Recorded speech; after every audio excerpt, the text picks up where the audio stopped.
नमस्कार। टॉपिक 2 में आपका स्वागत है। जियो technical investigation and pre construction activities. RS wall का एक भी पैनल लगाने से पहले प्रोजेक्ट के सबसे अहम पार्टनर को समझना जरूरी है, पैरों के नीचे की जमीन। सबसे पहला काम यह वेरीफाई करना है कि ये ग्राउंड वॉल का लोड सुरक्षित रूप से उठा सकता है या नहीं। आज स्टेप बाय स्टेप समझेंगे कि ये वर्क इतना इंपॉर्टेंट क्यों है और करेक्ट मेथड क्या है। चलिए शुरुआत करें। पिछले टॉपिक में हमने आरएस वॉल के स्टेजेस समझे। अब पहले स्टेज पर आते हैं, कंस्ट्रक्शन से पहले ग्राउंड की चेकिंग और प्रिपरेशन करना। आरएस वॉल की मजबूती फाउंडेशन ग्राउंड की मजबूती से शुरू होती है। नीचे की सॉइल वीक या सॉफ्ट हो तो आगे सिंकिंग, टिल्टिंग या फेलियर का रिस्क रहता है। इसीलिए कंस्ट्रक्शन से पहले ग्राउंड की थरो चेकिंग कंपलसरी है। इसी समझ को हम प्रोजेक्ट का साइलेंट पार्टनर कहते हैं। स्टेज 1 है इन्वेस्टिगेशन। वॉल अलाइनमेंट पर डीप होल्स ड्रिल किए जाते हैं। यहां सॉइल सैंपल्स निकलते हैं जिससे ग्राउंड की एक्चुअल स्ट्रेंथ की टेस्टिंग की जाती है।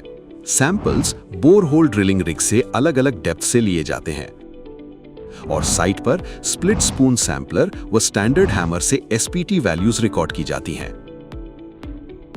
इन टेस्ट से safe bearing capacity, settlement risk, water level, soil layers और लोड के नीचे सॉइल बिहेवियर की स्टडी की जाती है। टेस्ट्स रेगुलर डिस्टेंसेस पर किए जाते हैं ताकि पूरे एरिया की क्लियर पिक्चर मिल सके। जियो टेक्निकल रिपोर्ट में safe bearing capacity, possible settlement, water level और लेवलिंग पैड से पहले जरूरी ग्राउंड इंप्रूवमेंट साफ लिखा होना चाहिए। की चेक्स में एसपीटी, सेफ बेयरिंग कैपेसिटी के लिए प्लेट लोड टेस्ट, सब ग्रेड स्ट्रेंथ के लिए सीबीआर और फील्ड क्वालिटी के लिए डेंसिटी या कॉम्पैक्शन टेस्ट्स शामिल हो सकते हैं। हम सॉफ्ट क्ले, लूज सैंड या ऐसे वीक स्पॉट्स खोजते हैं जो बाद में प्रॉब्लम्स पैदा कर सकते हैं। हर बोरहोल की मार्किंग और फोटोग्राफिक रिकॉर्ड केयरफुली मेंटेन किया जाता है।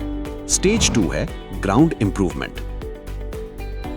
सॉइल बहुत सॉफ्ट मिले तो वॉल से पहले ग्राउंड स्ट्रेंथनिंग की जाती है।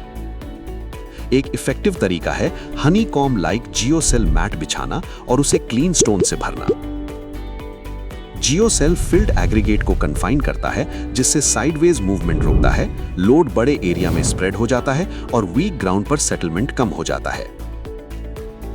जियोसेल्स तभी लगाए जाते हैं जब अप्रूव्ड डिजाइन में रिक्वायरमेंट हो, खासकर वीक फाउंडिंग सॉइल में जहां लोड को वाइडर एरिया में डिस्ट्रीब्यूट करना जरूरी हो। इससे वॉल के लिए एक सॉलिड और स्ट्रॉन्ग बेस तैयार होता है और लोड इवनली स्प्रेड हो पाता है। इसे वॉल के लिए एक सॉलिड राफ्ट की तरह समझ सकते हैं। यही स्टेप फ्यूचर सिंकिंग से प्रोटेक्शन देता है। स्टेज 3 साइट क्लियरिंग और लेवलिंग है। ग्रास, रूट्स, स्टोन्स और अनवांटेड मटेरियल हटाए जाते हैं। फिर ग्राउंड को परफेक्टली लेवल किया जाता है ताकि कंक्रीट बेस के लिए साइट रेडी हो सके। क्लीन और लेवल साइट गुड कंस्ट्रक्शन की पहली शर्त है। यह टॉपिक फाउंडेशन ग्राउंड प्रिपरेशन तक ही सीमित है। वॉल के अंदर जाने वाले फिल की क्वालिटी अगले टॉपिक में अलग से कवर की जाएगी। प्री कंस्ट्रक्शन एक्टिविटीज में समय इसलिए लगता है क्योंकि वॉल स्ट्रेंथ सीधे ग्राउंड स्ट्रेंथ से जुड़ी होती है। यह वर्क सही होने पर सिंकिंग, टिल्टिंग और कॉस्टली रिपेयर से बचाव मिलता है। 3 बातें याद रखें: डीप सॉइल चेक, जरूरत होने पर ग्राउंड इंप्रूवमेंट और क्लीन और लेवल साइट। हर स्टेप पर फोटोज लें और रिकॉर्ड्स प्रॉपर्ली मेंटेन करें। ग्राउंड अच्छी तरह चेक्ड और प्रिपेयर्ड हो तो आरएस वॉल कई दशकों तक सेफ और स्ट्रॉन्ग रहती है। अब आप प्री कंस्ट्रक्शन प्रोसेस समझ चुके हैं। इसे हर साइट पर अप्लाई करें। अगले topic reinforced and retained fill और फ्लाई ऐश में हम जानेंगे कि वॉल के अंदर और पीछे कौन सा मटेरियल जाता है और उसकी क्वालिटी यूनिफॉर्म क्यों रहनी चाहिए। सिंपल चेकलिस्ट डिस्क्रिप्शन के लिंक से डाउनलोड करें। हैंड्स ऑन ट्रेनिंग या साइट विजिट्स के लिए पाथ इंडिया लिमिटेड से संपर्क करें। धन्यवाद। जय हिंद।